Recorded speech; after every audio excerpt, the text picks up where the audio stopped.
Dy persona janë arrestuar si të përfshirë në ekzekutimin e 29 vjeçarit Ermir Dedja më 20 maj në Durrës. Në pranga janë vënë Erion Ndonit 36 vjeç dhe Klodian Berisha 35 vjeç, pasi kanë kontrabanduar në Shqipëri automjetin që u përdor nga autorët dhe një automjet tjetër që do të përdorej për një tjetër ngjarje kriminale.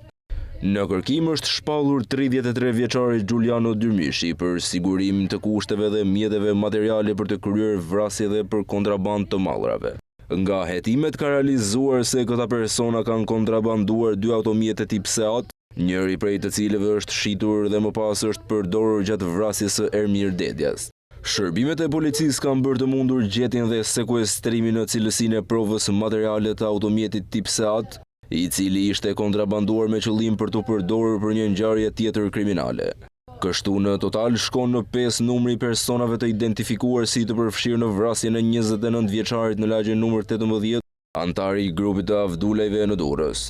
2 ditë pas ngjarjes së rënd, policia identifikoi dhe shpalli në kërkim 2 persona me akuzën e sigurimit të kushteve dhe mjeteve materiale për të kryer vrasje. Këta 2 persona të shpallur më herët në kërkim, një shqiptar dhe një maroken, dyshohet se kanë ndihmuar në krijimin e infrastrukturës së atentatit, përfshirë sigurimin e automjetit të përdorur nga autorët, të cilët mendohet të kenë qenë 2 të tjerë.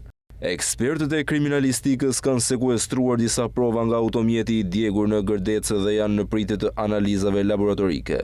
Hetuesit po shqyrtojnë disa pista, duke pasur parasysh edhe prishjen e pazareve të drogës ose hakmarrje, të cilat mund të kenë lidhje me ngjarje të ndodhura më parë në vitet 2015 dhe 2017. Në 2015 ai u arrestua pasi i shiti lëndë narkotike një grupi që synonte të trafikonte në Kosovë përmes pikës kufitare të Morinës. 2 vite më vonë, u arrestua sërish, këtë herë për përkraje ndaj Ismail Nuredinit, autori i një plagosje në Shijak.